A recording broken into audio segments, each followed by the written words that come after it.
My name is Inez Medford, and I'm 27 years old. I was 5 when my parents drove me to my grandfather's house on a gray October afternoon, told me they'd be back once they'd sorted some things out, and never came back. Not for birthdays, not for Christmas, not once in 22 years. Grandpa Walter never once made me feel abandoned.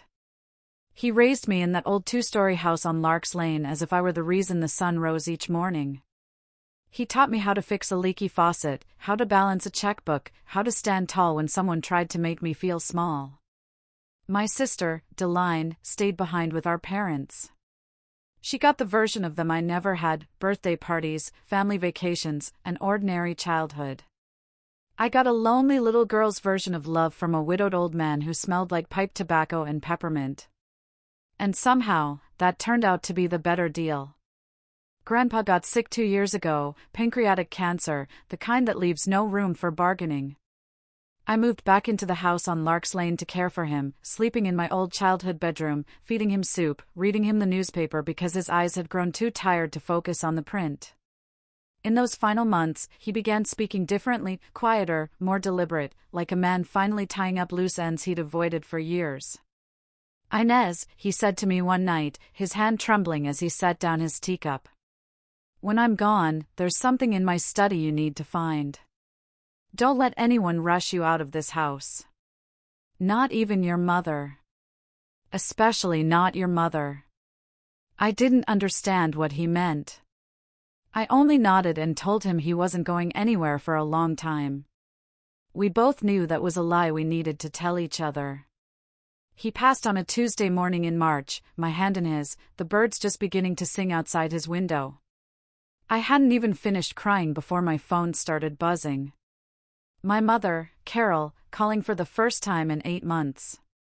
She didn't ask how I was doing. She didn't ask about the funeral arrangements. Her first words were, "We're coming to get the house ready to sell." They arrived 2 days later, my mother, my father Gordon, and Deline, pulling into the driveway as if they'd never left, as if the last 2 decades hadn't happened. Deline stepped out first, walked past me without a hug, and went inside like she was inspecting property she already owned. I found her upstairs 20 minutes later, standing in what used to be my bedroom, running her hand along the window frame. "This room gets better light than mine," she said, as though we were negotiating a real estate deal instead of standing in the house of the man who'd just died. "I think I'll take this one when we move in." I didn't even get the chance to respond before my mother appeared in the doorway, arms crossed, wearing that same tight, unreadable expression she used to wear when I was a child, asking why she hadn't called.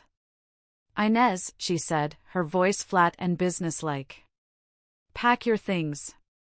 We're putting the house on the market by the end of the month, and you can't be staying here while we handle it." I stood there in the hallway of the only home that had ever felt like mine, listening to the woman who left me here at 5 years old tell me to pack my things 22 years later, less than 72 hours after we buried the man who actually raised me. I felt something in my chest go cold and still.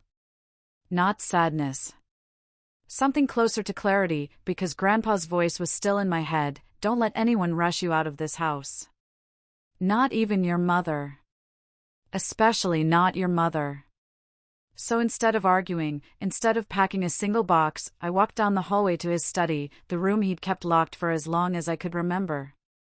The room none of us, not even Deline in all her childhood visits, had ever been allowed inside.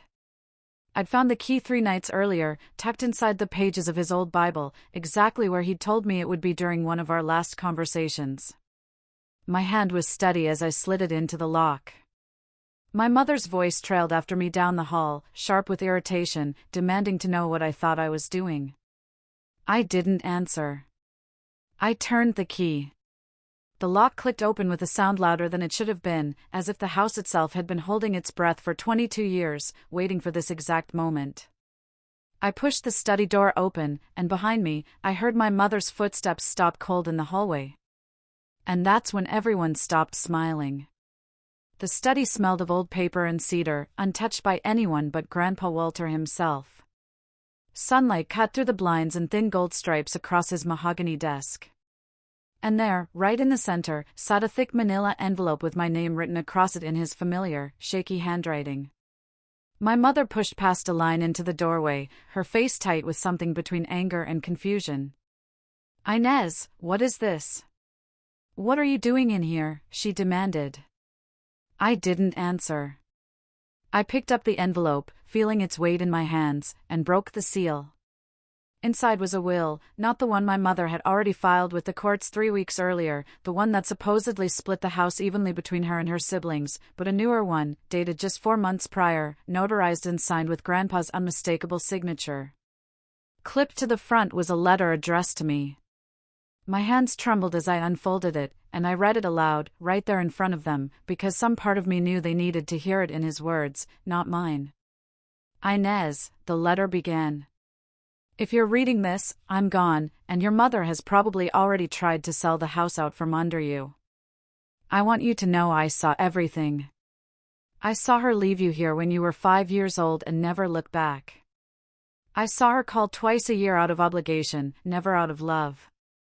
I saw you grow into a better person than any of them, not despite what they did, but because of how you refused to become bitter about it. This house, the land, the savings, all of it goes to you. Not because you're my favorite, though you are, but because you're the only one who ever earned it. Your mother, your father, and your sister received nothing. Not out of spite, but out of fairness. They made their choice 22 years ago. I'm simply honoring it." The room went silent except for my mother's breathing, sharp and uneven. Deline's face had drained of color, her earlier confidence about claiming the room with better light dissolving into something closer to panic. "That's not real," my mother said, her voice cracking at the edges. "That's not legal." He was sick. He wasn't thinking clearly.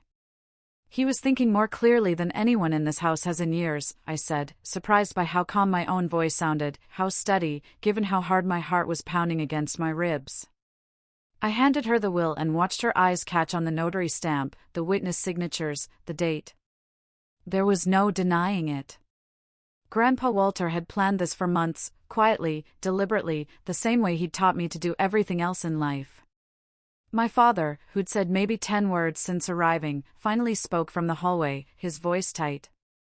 "So what, you're just going to throw us out? Your own family?"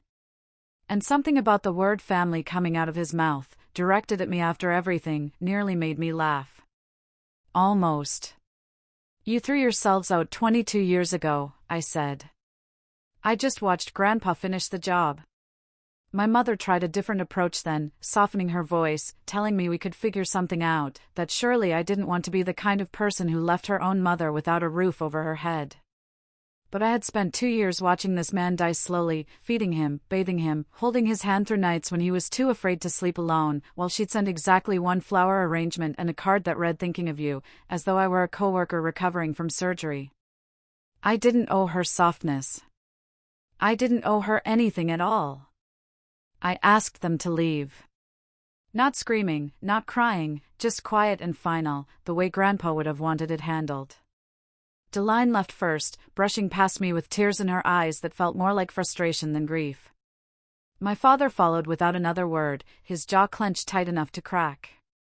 My mother lingered in the doorway a moment longer, opened her mouth as if searching for something that might undo the last 22 years in a single sentence, then closed it again, because there was nothing left to say. She turned and walked out, and I heard the front door close behind her for what I hoped would be the last time. I stood alone in Grandpa's study, surrounded by his books, his old reading glasses still sitting on the desk where he'd left them.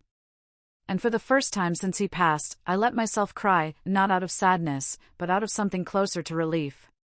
He had seen me all those years when no one else had bothered to look. He had seen exactly who I was and exactly what I deserved. And he made sure no one could ever take it from me again.